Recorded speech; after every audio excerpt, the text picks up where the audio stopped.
Gue sekamar sama Mohan. Sama Mohan. Ferik dan Kasarius tanpa fakta. Ekspresinya itu loh, sangat. Ares bukan tipe orang yang banyak bicara. Dia bergerak diam, tapi setiap langkahnya selalu tepat sasaran. Sejak lama dia memilih berdiri di balik layar, memastikan semuanya berjalan sesuai rencananya tanpa ada yang sadar sedang diawasi. Mohan memang jauh dari jangkauannya, tapi bukan berarti luput dari pantauan.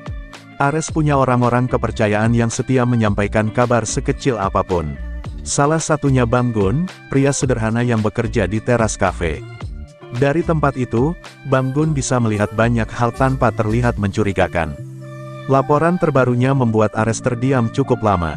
Mohan ternyata tinggal satu atap bersama Zara dan mamanya. Informasi itu terdengar sederhana, tapi bagi Ares, itu seperti potongan puzzle yang akhirnya menemukan tempatnya. Belum selesai di situ, Bang Gun juga sempat ikut nimbrung ketika Vicky melakukan video call dengan Dev. Tanpa sadar, terdengar jelas pengakuan bahwa Dev sekamar dengan Mohan dan memang tinggal bersama Zara dan mamanya. Detail kecil seperti itu justru yang paling berarti. Semua segera dilaporkan ke Ares. Saat ini Ares sudah berada bersama Daniel. Untuk pertama kalinya, dia membuka semua rahasia tentang tindakannya selama ini. Semua pengawasan, semua keputusan yang terkesan dingin, ternyata adalah cara paling aman yang bisa dia lakukan. Daniel adalah satu-satunya orang yang dia percaya mengetahui kebenaran ini. Kebebasan Daniel pun Ares jaga, hanya dia yang boleh tahu sejauh ini permainan besar yang sedang terjadi. Dan ketika kabar soal Mohan tinggal bersama Zara dan dia sampai di telinganya, ada rasa lega yang tak bisa dia sembunyikan. Setidaknya Mohan tidak sendirian. Ingatan Ares kemudian kembali ke masa lalu. Hari ketika dia pertama kali tahu bahwa Mohan masih hidup. Dia datang ke panti asuhan tempat Mohan dibesarkan. Dari kejauhan, dia melihat seorang remaja berdiri di depan adik-adiknya, tubuhnya penuh luka, tapi tatapannya penuh keberanian. Mohan sedang berkelahi membela panti dari orang-orang suruhan Dominic yang tiba-tiba ingin menutup tempat itu. Hati Ares hancur melihatnya. Anak yang selama ini dianggap hilang ternyata tumbuh menjadi sosok kuat yang melindungi orang lain. Di momen itu juga, Ares melihat Pak Hari. Ciri-cirinya sama persis dengan pria yang disebut pernah bertemu dan berinteraksi dengan Cassandra di sebuah kafe. Semua kepingan masa lalu terasa semakin jelas. Tapi Ares tak bisa maju. Jika dia muncul dan membawa Mohan pulang saat itu juga, bahaya justru akan semakin besar. Dominic bukan orang yang setengah-setengah.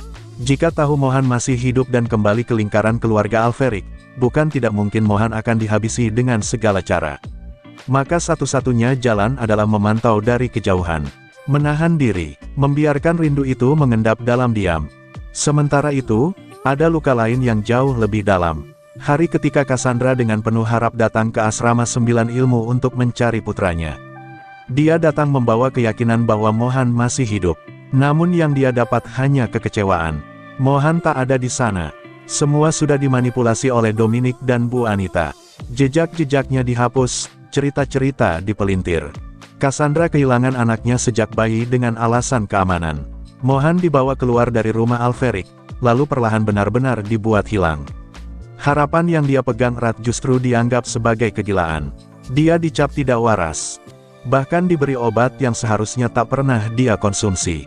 Hidupnya memang bergelimang kemewahan, tapi hatinya kosong. Kehilangan putra satu-satunya membuat semua terasa hampa. Kebenaran demi kebenaran mulai terkuak.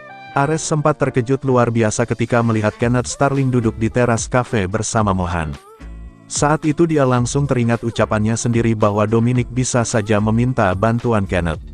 Ternyata ada alasan lebih besar di balik semua itu.